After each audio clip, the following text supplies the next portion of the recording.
यशोमती मैया के नंद लाला।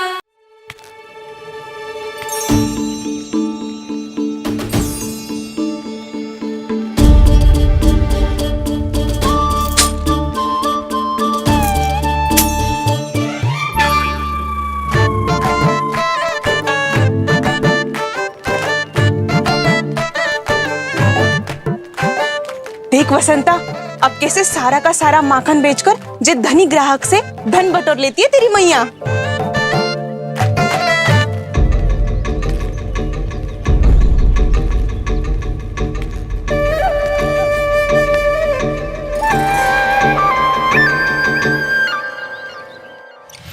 देखो देखो देखो कैसे छटपटा रहा है।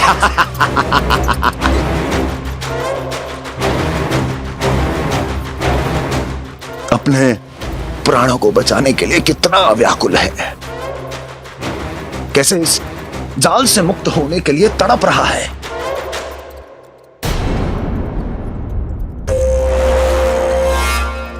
यही दशा गोकुल वासियों की भी होने वाली है,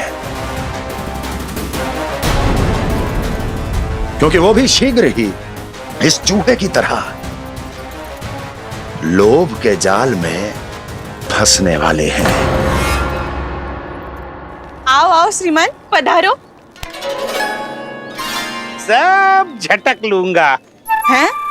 हाँ? सब ले लूंगा।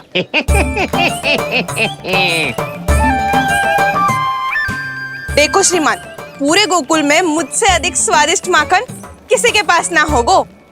अब अच्छे गुणवत्ता की वस्तु सस्ती थोड़ी ना होगी।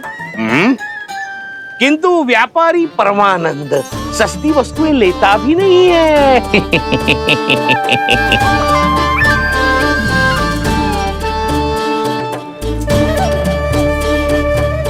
एक बार फिर सोच लो श्रीमान, हर मक्खन के मटके के बदले पूरे 2 सिक्के लेती हूँ मैं।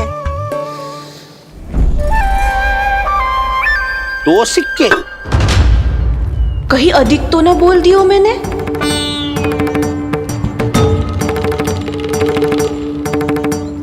पर आप मेरे यहाँ पहली बार आए हो ना, तो हर 2 मटके पे 1 सिक्का कम कर दूंगी।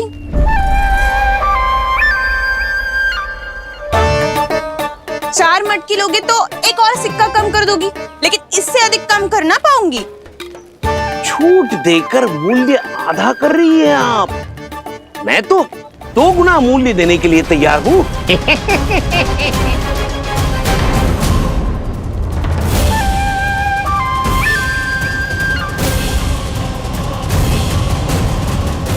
दो गुना मूल्य?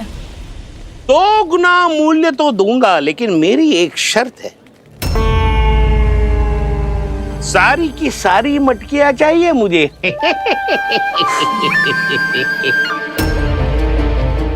सब तो भाव कम कराते हैं, ये तो बढ़ा रही है। हाँ तो जे भी कोई पूछने की बात है, जे ले लो, जे ले लो, जे सारी की सारी मटकियां आपकी। लोभ में आकर लिया गया कोई भी निर्णय लाभकारी ना होता लल्ला। अच्छा जे बता, जो लोभ में आके तूने जे सारे लड्डू खा लिए तो क्या होगो? क्या होगो मैया? पेट दुखेगो लल्ला।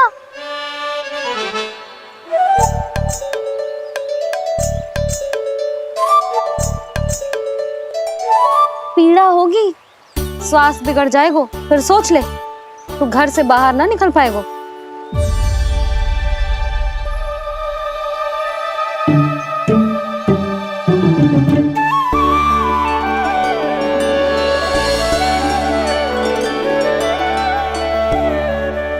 ये नारायण लोग तो सच्ची में बहुत भयंकर है, इससे तो बच के ही रहना पड़ेगा। पर बचा कैसे जाए?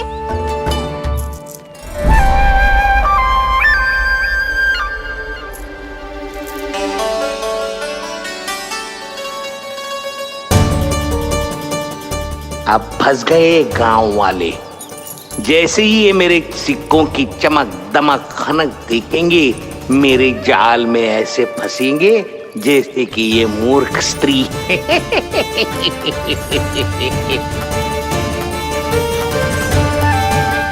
ये लीजिए, सामान्य मूल्य से 2 गुना मूल्य। अच्छा मूल्य दूंगा तो ही तो अच्छी वस्तुएं मिलेगी ना मुझे।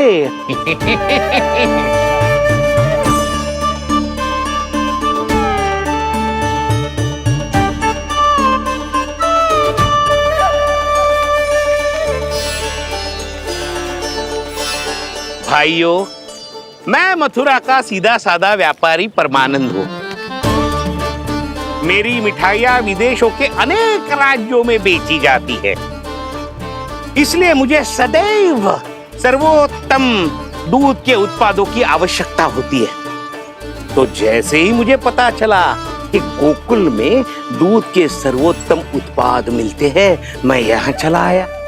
अब जिसे भी मेरी तरह धन अर्जित करना हो, उज्जवल भविष्य बनाना हो, वो मेरे साथ व्यापार कर सकता है। बस आपको मुझे एक वचन देना होगा। अपने आराध्य नारायण का नाम लेके प्रण करना होगा कि आज के बाद आप अपना सारा दूध, दही, मक्खन, घी मुझे और केवल मुझे ही देंगे।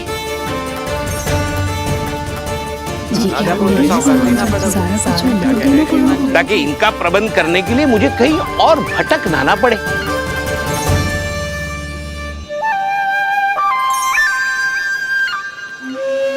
जो एक बार लोभ के जाल में फंस गया, वो फिर कभी बाहर नहीं आ सकता। अधिक से अधिक और अधिक और अधिक पाने के लोभ में अपना सब कुछ खो बैठता है।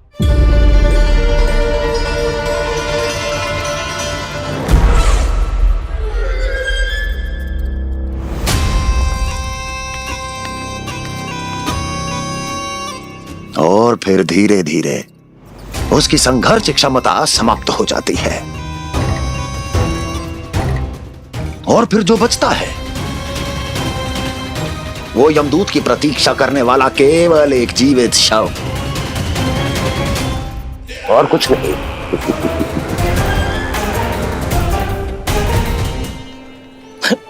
आपको अभी निर्णय लेने की कोई आवश्यकता नहीं है। मैं परसों सूर्यास्त के समय एक बार फिर आऊंगा, तब आप अपना निर्णय मुझे बता दीजिए। किंतु मेरे साथ व्यापार करने पर क्या होगा, इसकी मैं झांकी दिखाऊंगा आपको। आज आप सभी इस हाट में जो लेकर आए हो, वो सब लेकर जाऊंगा मैं, वो भी दुगना मूल्य देकर।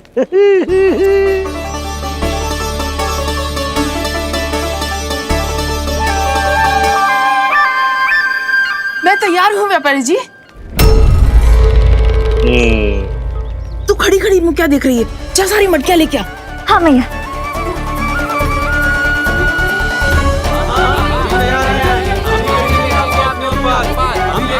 जाइए जाइए जाइए।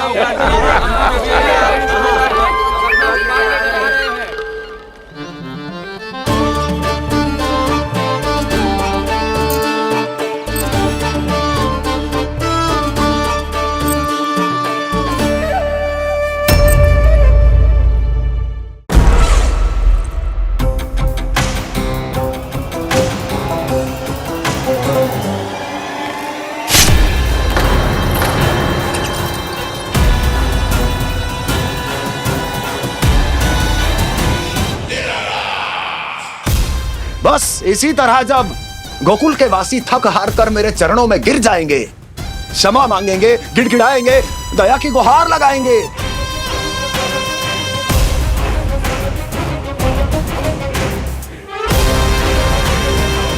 तब मैं उस नंद को गोकुल में छुपे उस चूहे के साथ यहां आने पर विवश कर दूंगा।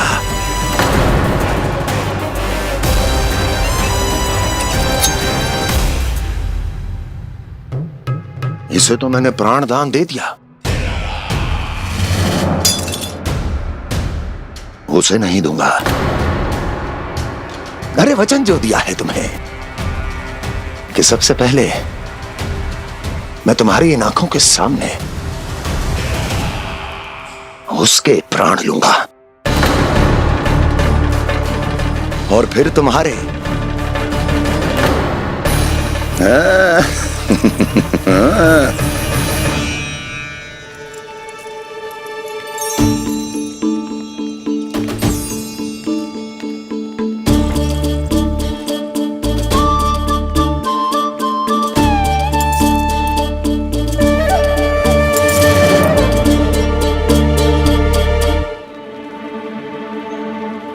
आपके सिक्के?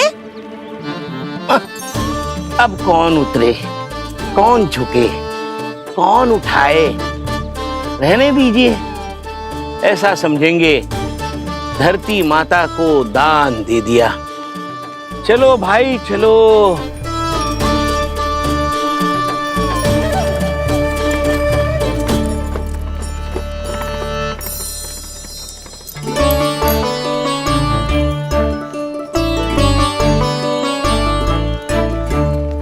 आज तो बहुत अधिक धन मिल गया। कोई और माने ना माने, मैं तो परसों ही जाकर व्यापारी जी को हाँ बोल दूंगी। फंस गए गांव वाले। बोलो ना आप दोनों, लोभ वाले राक्षस से कैसे बचा जा सकता है?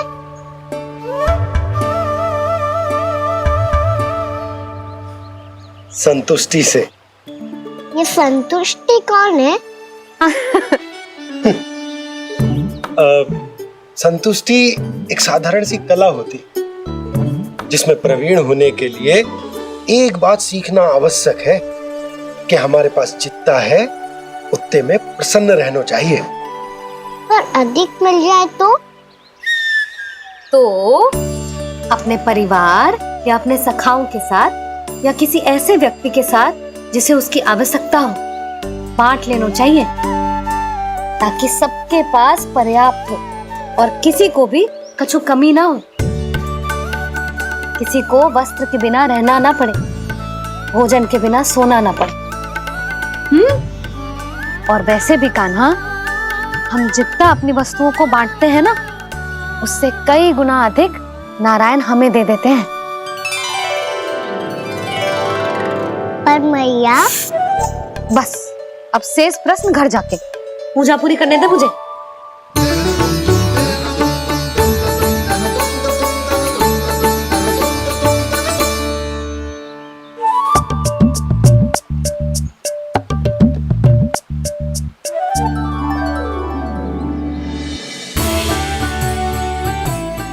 मैया ने भोग चढ़ाने तक ठहरने को कही थी, अब तो चढ़ गो भोग।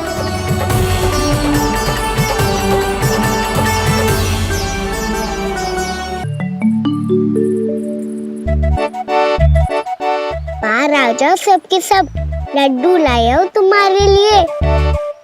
हम तो तुझे भाव करके भयभीत करने वाले थे।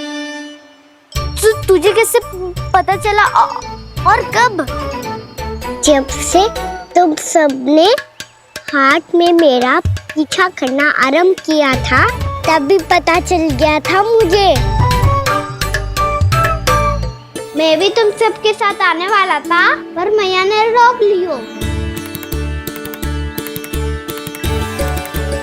इससे पहले कि मैया मुझे रोक ले, भागो।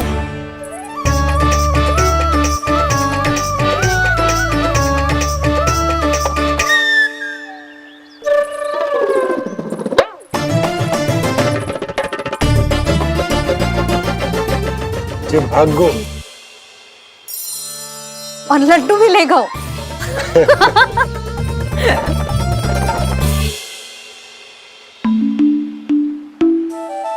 क्या होगा? फिर लड्डू लुप्त हो गए, लल्ला लुप्त हो गए, परंतु तुम्हारा घबराया हुआ स्वर अभी तक 10 दिशाओं में ना गूंजो। आप तो ऐसे कह रहे हो जैसे मैं सदैव घबरा के आसमान सर पे उठा लेती हूँ। मेरा जे अर्थ ना है यशोदा। ना ना, मुझे पता है। मैं लल्ला को लेके अधिक चिंतित हो जाती हूँ, पर इस समय मुझे कछु चिंता ना है, क्योंकि मुझे पता है वो लड्डू लेके सीधा कहाँ गया होगा। वहीं जहाँ पूरी टोली मिलके खेलने जाती है, जानकी के घर के पास वाले मैदान में। आ जाओ रे सबके सब, घेरा बना लो, सब लोग बैठ जाओ।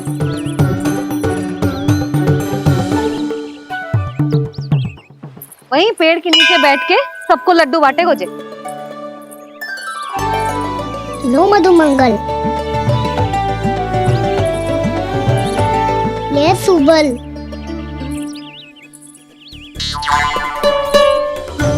बसंता तू भी ले।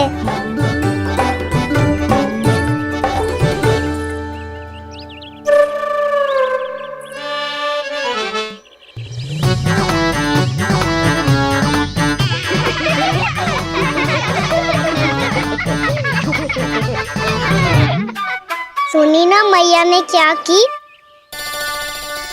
तो बहुत भयंकर ऋतु है, बहुत भयानक। ताई जी ने ये भी तो कही थी कि आवश्यकता से अधिक की इच्छा करना लोभ हो तो है, पर मेरी तो आवश्यकता ही अधिक है कान्हा। इतने भारी बर्तन तन में एक लड्डू कहाँ जाओगो, कुछ पता भी ना चलोगो। फिर तुझे दो ना 4 लड्डू देने पड़ेंगे।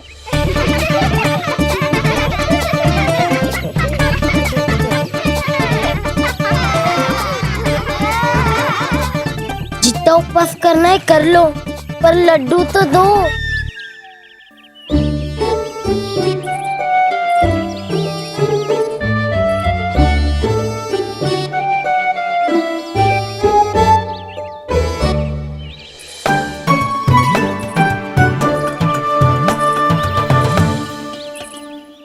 और जैसे ही जे बालक लड्डू खाने को होंगे, उनके मुंह तक पहुंचने से पहले ही कान्हा उन्हें रोक देगा।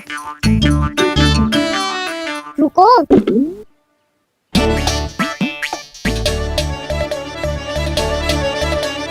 रुक क्यों दियो कान्हा? दाऊ को तो आने दो बसंता। उनके बिना कैसे खा सकते हम अकेले अकेले?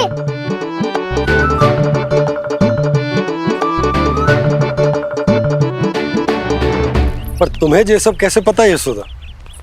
अरे एक मैया से अधिक अपने संतान को कौन जानता है भला? कान्हा अपने दाऊ के बिना कुछ कर ही ना सकता। अब चाहे खेल खेलना हो या अपनी मैया के हाथ के लड्डुओं का आनंद उठाना। जहाँ कान्हा होगो, हाँ उसके बलदाऊ को तो होनो ही है। विलंब की आशंका से घबराओ मत, मैं आ गया हूँ।